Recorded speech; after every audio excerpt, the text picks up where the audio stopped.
are doing well. A very good evening to one and all. So I am Neha Gupta and I'm from Group 11. And as we all know that the day before yesterday, we visited Kendriya Sangeet Vidyalaya. And apart from the amazing experience that we had there, we also get to know about Selco from Miss Sanita, who is the Chief Manager at Selco.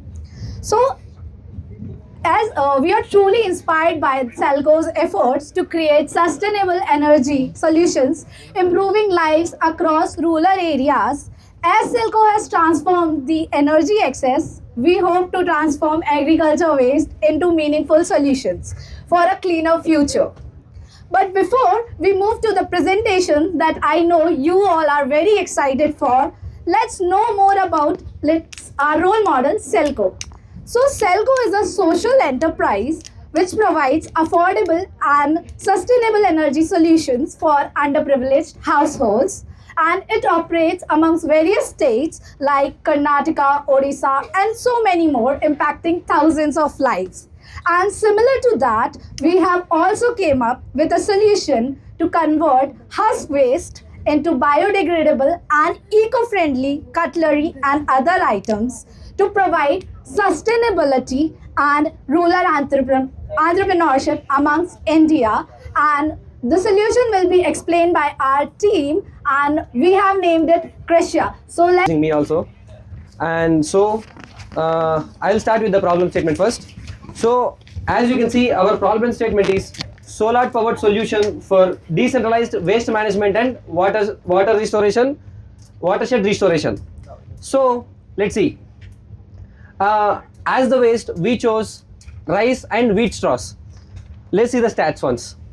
India generates approximately 500 million tons of crop residues yearly, and only 360 million tons of them has been used for a purpose, and rest 140 million tons is a surplus of this 500 million.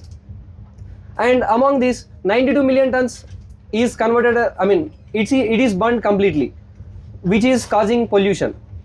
And if you see, in Punjab, Haryana, 80% of these residues are completely burnt.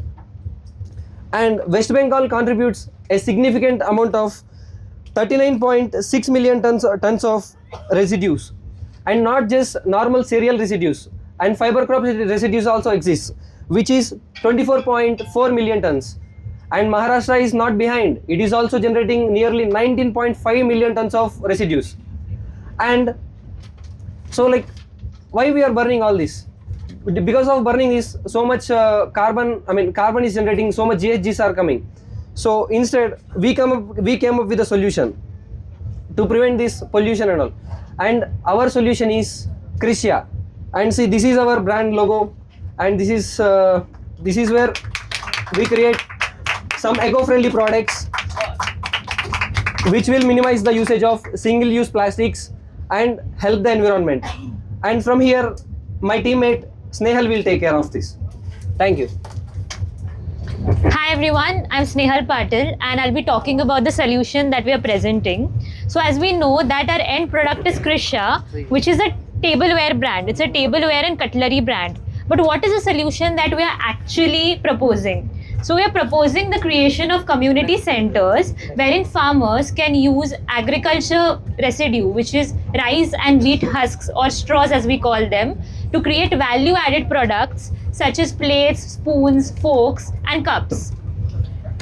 The role of Selco here is to provide machines to these community centers on an EMI and also install a rooftop solar installation. Now these farmers will work in these community centers using these machines to produce the value added products that we discussed, such as plates, cups, spoons and forks. This is the initial plan, but this can be further expanded to handicraft items as well. These products would be sold to very premium customers who are conscious about sustainability. The farmers would be paying EMI to Selco alongside, and we plan that in 3 to 4 years this will become a profitable entity and it will be self-sustaining. Now let's get into the technicals, and to explain the technicals we have Maga Rajeshwari here. Good evening. Good evening everyone. So I am Maharajeshwari from Tamil Nadu. So I'm going to explain about the technical part. What all process are there to make the tableware.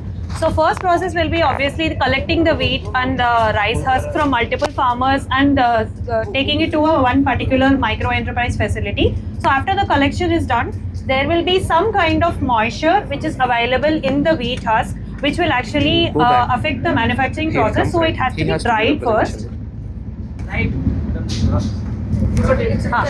So it has to be dried first. So it passes through a dryer, which will reduce the moisture content by around 8 to 12. It will go into a shredding machine or a milling machine, which will basically break it down into particles of around 1.2 to 3 mm. Because why we are shredding it down? So that the binding process will be easy and smooth, and the cutlery will also be smooth. It will not have any cutting edge. And once the with wheat starch and water slurry, so the composition will be, for every plate, there will be around 60 grams of husk waste, and 30% will be the binding material and 10% will be the water slurry. And once the binding is done, it will be moving to a molding machine, which will basically mold. Right now we have done the casting only for single mold. So it will be molded, and once the molding is done, it has to be cooled down. And as an optional process, we have a coating process where bee wax will be used as a coating, so that it also becomes a water resistant plate. And once this is done, it will basically be packed and sent. And we have used a hybrid model because the problem statement which Selco gave was they don't want a on-grid model completely, because there are a lot of villages where a power cut happens very frequently. So they want a hybrid model. We have done the costing also on basis of hybrid model, and the number of panels required and power calculation is also based on that. So the power required for this particular setup for one mold per plate is around 6 kilowatt, and the costing will be explained for that particular process by him. So our goal is to not just solve for the environment and waste, but also financially empower the farmers. That's the magic of the solution that we are offering here. We have taken a very frugal approach in designing the machines. So the machines that were explained by Magarajeshwari, the dryer costs about 40,000 rupees, the miller costs about 10,000, mixing would cost 20,000, molds would be about 30,000. Cooling racks 10,000, surface coating 12,000, and the biggest cost would of course be the 5.8 kilowatt solar panels, which with the inverters should cost around 1.7 lakhs. So the total system would cost about 3 lakhs for Selco to produce, and taking a menial 20% margins, Selco can sell this machine at 3.6 lakhs rupees, and this will be sold at a 3-year EMI scheme. So the monthly EMI comes at about 10,000 rupees for the farmers. So this machine can produce 120 plates a day from just about 6 kg of husk, right? So the operational costs associated with this would be assuming that they would need about 2 to 3 laborers, 2.4 lakhs a year. Logistics and husk 30,000 annually, maintenance 40,000, packaging and marketing 50,000, and miscellaneous other costs about 30,000 rupees, which gives us 3.9 lakhs annually. Premium brand, we are targeting very eco-conscious, very high net worth individuals and businesses. We think that we can sell a set for about 20 rupees a piece. So that gives us a revenue of about 72,500, and with the EMI at 10,000 rupees, a farmer should earn 29,500 rupees every month in the net profit, which amounts to 3.54 lakhs annually. Now there are 5 main points in the strength. Eco-friendly and biodegradable, because we are using 100% natural materials and it decomposes entirely. It is not being used in any manner, so we are utilizing waste. Third is market appeal, because of our eco-friendly, eco-conscious environment, so there is a market appeal. Fourth, lightweight and durable, because we are making it from a very light material. Fifth is government policy and support, because our government is banning single-use plastics. This material will be pushed more in the market. Next we'll go on weaknesses. Higher initial production cost, because there are no conventional machinery available for these kind of products. Second is limited shelf life, because we are making it from a natural product. It has a very less shelf life compared to plastics. Third is scalability challenges, because raw material might not be available when and where we want it. Consistency is not available. Fourth is consumer perception. Still, because India is a major price conscious market, so people will try to. There are no certain procedures available, so we cannot monitor quality and parameters of the product. Opportunities. Growing eco-conscious market helps in these opportunities. Export potential because of high demand in developed countries for these type of materials. Innovation in material science because we are developing something new. Branding and partnership with eco-friendly brands who want to promote such kind of products. And fourth is circular economy integration, where waste becomes raw material again and again. Last is threats. Competitors like bamboo material, PLA material, wood-based and sugarcane-based products are our biggest competitors. Second is price consumer sensitivity, which I already talked about. Third is policy uncertainty. If the government might introduce some kind of policy which may hinder this operation. Fourth is raw material supply fluctuation because of cyclic production in the raw material because of the crops. There cannot be supply throughout the year. So inconsistent material supply availability. And the last one is misleading by labeling it as eco-friendly. Thank you.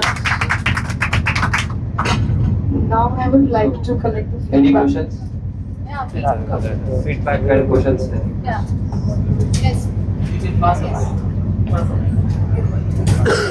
not said anything about the labor. I have a question that you did not say anything about the labor expense and in your analysis. So I mentioned that in the operational costs. We think that about 2 to 3 people will be required to operate the machine. So that should come to about 2.5 lakhs annually. I think that's wrong. Okay. आपने इसमें जो mould को जब press करते हैं उसमें steam की जरूरत पड़ती है तो if I'm going to Heat, we are using solar panels only. There will be a solar heater along with a drying or miller machine and shredding machine. Sorry, mold machine. So that will only do it. We will not give any fuel or we will not burn it. तब आपका 6 kilowatt में काम नहीं चलेगा 6 kilowatt में? काम नहीं चलेगा How many kilowatts to take? क्योंकि आपका 6 किलोवाट का जो है वो आपका बस Also did some online research on whatever tools are already available. The power consumption is coming in, put together somewhere around 5.5 kilowatt. We have also taken 500 watt extra for one day. Repeating myself. Let's be kind to each other because this is a discussion. Let's take care not to. I know it excites us, right? These are problems that are very close to our heart. So emotions run high, but have the need of storage that they can store for a long term. So since farmers are the businessmen here, all farmers, like we plan that at least 3 to 4 farmers would be coming in, and people have these community spaces wherein they could use it, and these would be open spaces mainly, and storage could be done in their houses itself because we are trying to maximize the profits here. For preparing the raw material should be wet or dry, because in different season it can't be dry if you need dry material. So the material should be dry only so that the binding happens proper. That is why we always, before loading it into the machine, we process it through the solar dryer so that it takes away the moisture content.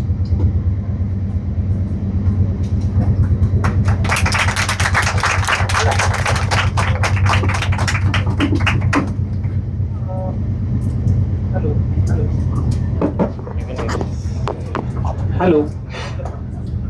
I think the solution is, they have thought of the almost from all the dimensions.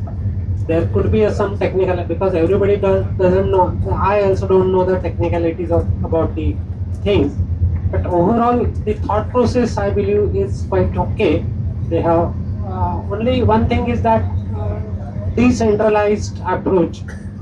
Maybe 3-4 farmers. How many land residues can be used at one plant, and whether it will be financially viable. For investing so much for an year, that probably could be a question.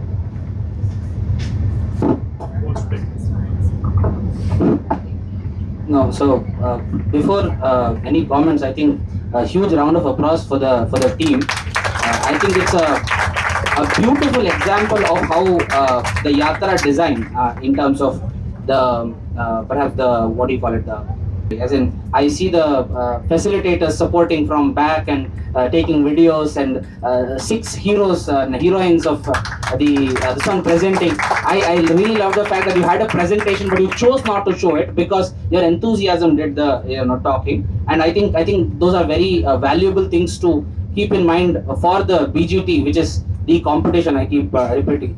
And another good thing is it's always difficult to be the first team to go because you don't know what to expect.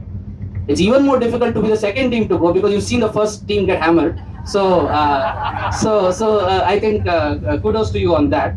A few nitpicks here and there, and another very good thing that you sort of done, and this is very important because you understood the problem or understood the problem statement much better than perhaps I read it on this one. Selco's one-word equity is using energy as currency to enact social change. So it does not necessarily have to be an energy solution. When you talk about waste management, one of the first things that you think of is use waste as fuel, right? And that's what our friend also sort of asked. Why not use the rice husk as fuel? But Selco's purpose is not that. Selco's purpose is to support enterprises that are going to look at energy, more specifically solar energy, as currency to do build an enterprise. And it is willing to give technological support, it's willing to give funding support, it's willing to give technical expertise, which is solar for them. And I think you understood that problem very well with your proposed solution. I think it's a strong case for what you should do. Maybe a couple of points on the presentation part of it was all very nicely done, and I implore the other teams to also think of breaking down the problem. Even the chart over there, you ask why, and then you've taken one thread and you've built your solution around it. And I think that's great because it's very easy to be distracted by so many solutions and say, oh, okay, our solution is perfect because we've covered everything. No, you don't have to cover everything. So small nitpicks, if I have, statistics are very strong. Statistics are very powerful. But if you give too many statistics and too large statistics, like India or the world or something that may not be very relevant for this context, that's West Bengal, you tend to distract people. One very large statistics that should be used as a hook to actually make for example, if in waste management, if you look at e-waste, because that's something I also work on, your hook can be so many bangles, so much gold is being sent to landfills because we are not processing that e-waste. That's a very big statistic and a very, very powerful. So one of those can be used. You don't really have to distract yourself with much more. And it may be, I don't know if it's part of your brief, but it may be analysis or steeple analysis for a proposed solution rather than a SWOT analysis, because you don't really know without so yeah, please let me just complete and then you can respond. So you don't really know in advance, so that may be helpful. And even in the business form of it, does it make more sense to go as a cooperative model with a bunch of farmers forming an FPO or an SAG to produce? That's just my thought. Guidelines we had given. Our presentation and our This will include more analysis so that a holistic solution can be built around it. Sir, I think she wanted to respond. it's into the format which was given. So, and I hope it must be as well. Everyone, every yatri, can we have a huge round of applause for them? Thank you so much.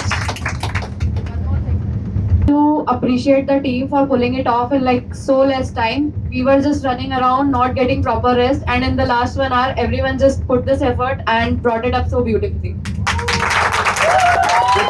Great job, guys. Great job.